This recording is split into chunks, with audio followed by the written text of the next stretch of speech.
Okay, this is going to be exciting, but if you're looking at these lines and you're thinking, what the hell am I looking at?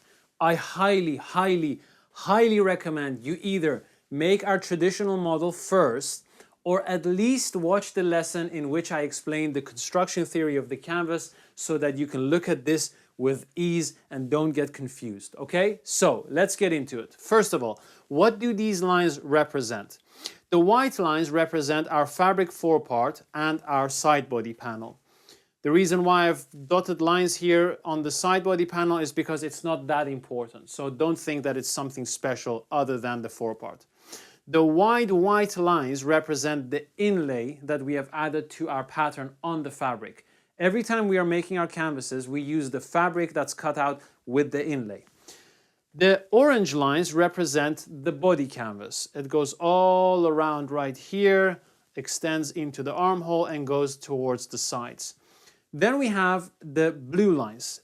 Those represent the horsehair, the chest canvas. You may say the chest hair. And then we have an extra piece of horsehair that's indicated by the yellow lines in the shoulder area.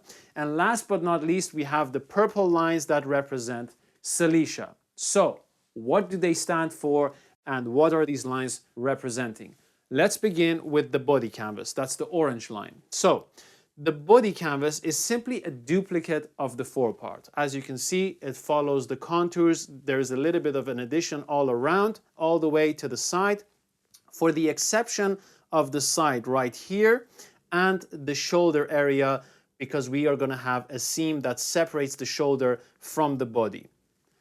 The first thing to mention is that the grain of the body canvas is exactly as the same grain as the fabric forepart. However, we have a separated piece here which has the grain on the bias. Now, for the traditional model, I've already explained that we usually have a wedge there which opens up and kind of like follows the contours of our body.